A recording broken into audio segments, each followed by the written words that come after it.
अस्सलाम वालेकुम स्टूडेंट। हम डिस्कस कर रहे हैं प्रोबेबिलिटीज़ के एडिशन को और उसमें हम एक एग्जांपल देख रहे हैं जिसमें आर का आपको बताया था कि जब आर आएगा तो उसमें आपने ये देखना है कि वो प्रोबेबिलिटीज़ जो है वो उसमें ऐड हो रही होंगी। सो आपने क्या लिया, मल्टीपल ऑफ 4 को एक इवेंट कंसिडर किया और मल्टीपल ऑफ 7 को दूसरा इवेंट कंसिडर किया और दोनों की अलग अलग प्रोबेबिलिटी आपने फाइंड की है। ठीक है। सो इससे प्रीवियस एक वीडियो में हम डिस्कस कर चुके हैं कि आपके पास दो फार्मूलाज होंगे प्रोबेबिलिटीज को ऐड करने के। आपके पास दो फार्मूलाज होंगे, तो मैं दोबारा लिख देता हूँ। फर्स्ट जो फार्मूला था वो ये था कि probability of A union B is equals to probability of A plus probability of B. और इसके लिए हमने रीजन ये दी थी कि अगर आपके पास ए और बी, जो इवेंट ए और बी होंगे, अगर वो डिसजॉइंट है तो आपने ये वाला फार्मूला अप्लाई करना है प्रोबेबिलिटीज को ऐड करने के लिए। और दूसरा जो फार्मूला था वो ये था कि probability of A union B is equals to probability of A plus probability of B minus probability of A intersection B. ठीक हो गया। सो ये हमारे पास दो फार्मूला थे। ठीक है।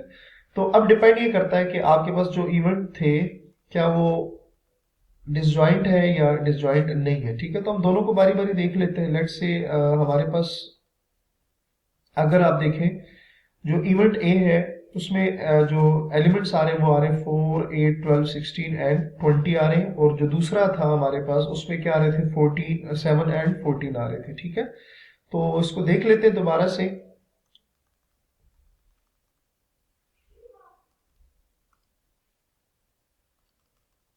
यहाँ पे आपने क्या करना है, इसको दोबारा से देख लेना है कि दोनों इवेंट जो है वो डिसजॉइंट है या नहीं है। ठीक है।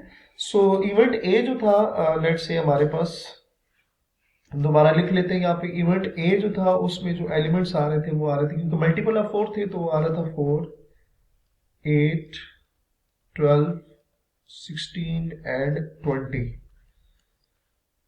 क्या आएगा, 20। तो ये हमारे पास इवेंट था ए। और जो दूसरा इवेंट था बी उसमें जो एलिमेंट्स आ रहे थे वो आ रहे थे 7 और 14 आ रहे थे। ठीक है। तो अगर आप इन दोनों में देखें तो इनमें कोई भी चीज कॉमन नहीं आ रही, मतलब इंटरसेक्शन में नहीं आ रही। तो इसका मतलब क्या है कि जो इवेंट ए एंड बी है वो दोनों क्या है, डिसजॉइंट है। तो जब वो डिसजॉइंट होगा तो उसका मतलब क्या है, पहले वाला फार्मूला यूज करेंगे। ठीक हो गया।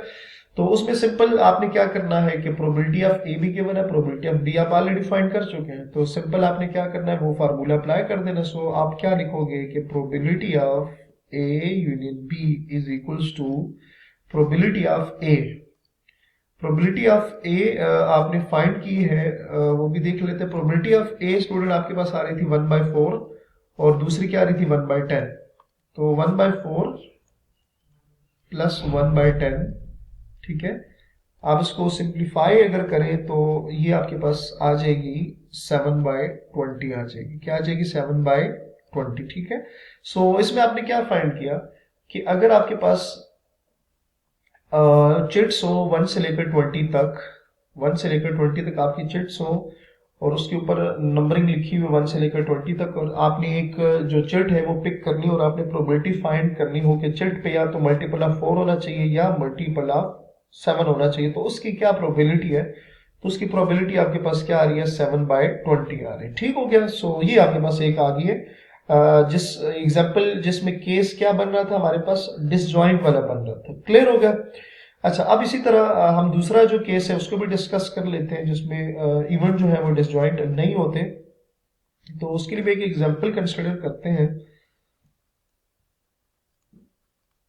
अच्छा जी, एग्जांपल क्या है कि डाई इज थ्रोन। एक डाई जो है उसको थ्रो किया जाता है। Die is thrown, die is thrown. Find the probability, आपने प्रोबेबिलिटी फाइंड करनी है। Find the probability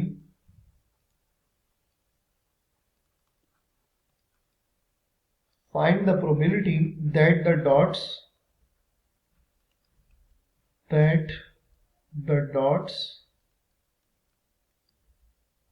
on the top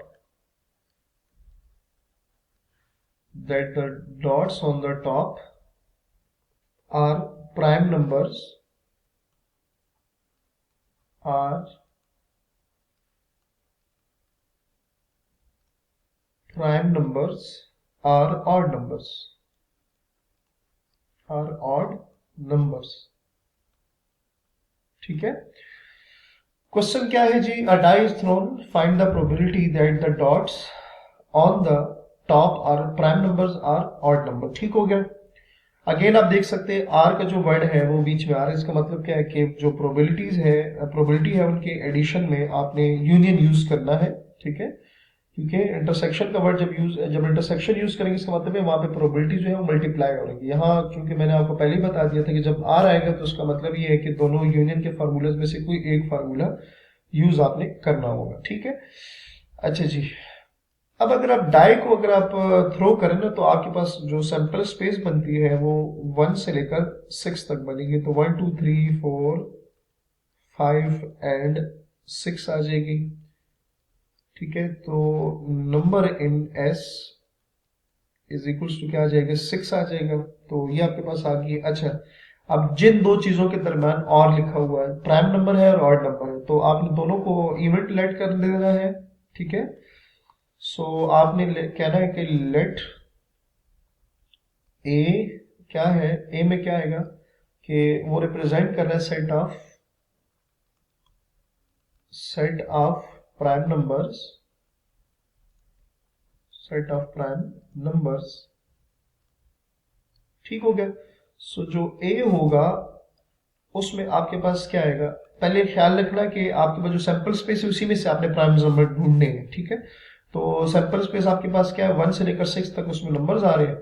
तो 1 से लेकर 6 तक जो प्राइम नंबर्स है ना वो 2 आएगा, 3 आएगा एंड 5 आएगा। ये आपके पास जो 3 है ये आपके पास प्राइम नंबर है। अच्छा, अब प्राइम नंबर क्या है, प्राइम नंबर भी आपको पता होनी चाहिए। प्राइम नंबर ऐसे नंबर्स जो सिर्फ दो नंबर से डिवाइड होते हैं, मतलब ऐसे नंबर्स जिनके सिर्फ दो डिवाइजर एग्जिस्ट करते हैं, वो नंबर जो होते हैं वो प्राइम नंबर होते हैं। किस तरह से, मैं लेट से कहता हूं कि 2 जो है ये एक आपके पास क्या है, एक प्राइम नंबर है। वजह उसकी क्या है कि 2 के जो डिवाइजर है ना वो सिर्फ दो है।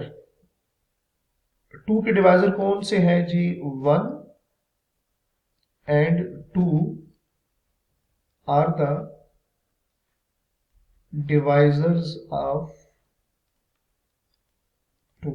ठीक है, तो मतलब उसके सिर्फ दो डिवाइजर होते हैं। या आप अगर इसको सिंप्लीफाई करना चाहें तो इस तरह से है कि ऐसा नंबर जो सिर्फ अपने आप और 1 पे डिवाइड होता है उसको क्या कहेंगे, उसको हम कहेंगे कि वो प्राइम नंबर है। ठीक है, क्या कहा मैंने कि ऐसा नंबर जो या तो अपने आप से डिवाइड हो और उसके अलावा 1 से डिवाइड हो, तो उसके अलावा किसी भी नंबर के साथ डिवाइड ना हो तो उस नंबर को हम क्या कहेंगे, प्राइम नंबर कहेंगे।